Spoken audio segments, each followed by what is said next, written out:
What about you, Rio?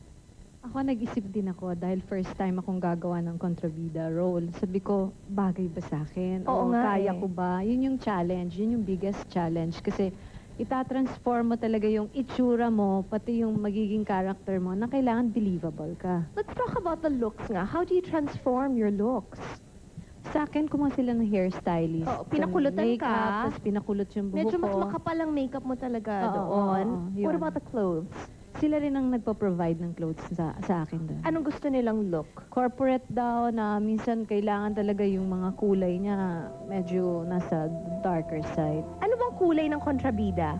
Miss Ako, basta ako Casey? parang John Collins, Alexis nga Oo. na type. At saka, like si Direk Olive and also si Roel Bayani. Then, for book 2, parang binago din yung look ko. Kasi yung first, naka-wig ako. Strombotic ka dun sa Oo, book no, one. medyo, parang mas gurangi.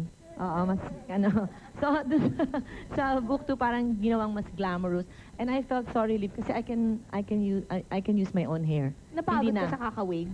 Medyo sanay naman ako sa abangan, pero mas Oo. gusto ko talaga yung normal na buhok ko. So, I went to hairstylist to give me the look for Sonia Enriquez. What about ng mga negligee? Nashock ako nung Monday Negligee ba Nagulat yun? ako Oo. Hindi, kasama din Yung yun sa umiinom-inom ka? Oo, tapos sa naka- transformation. spaghetti Kasi nga, strap.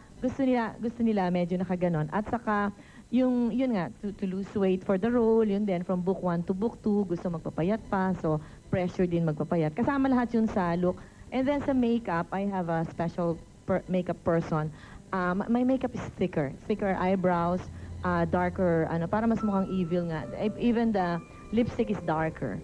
Dark as in what kind of dark?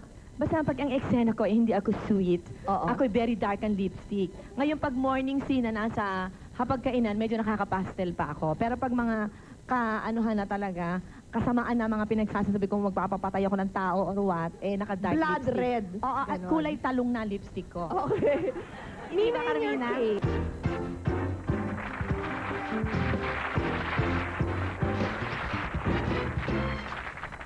you were talking about clothes kanina, and they provide for you?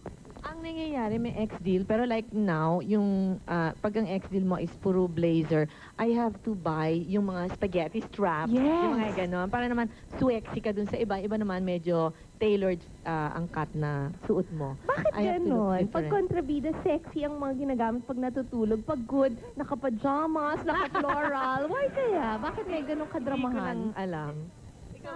Sa akin hindi. Kasi Ano? medyo may limitation ako sa pagbibihis.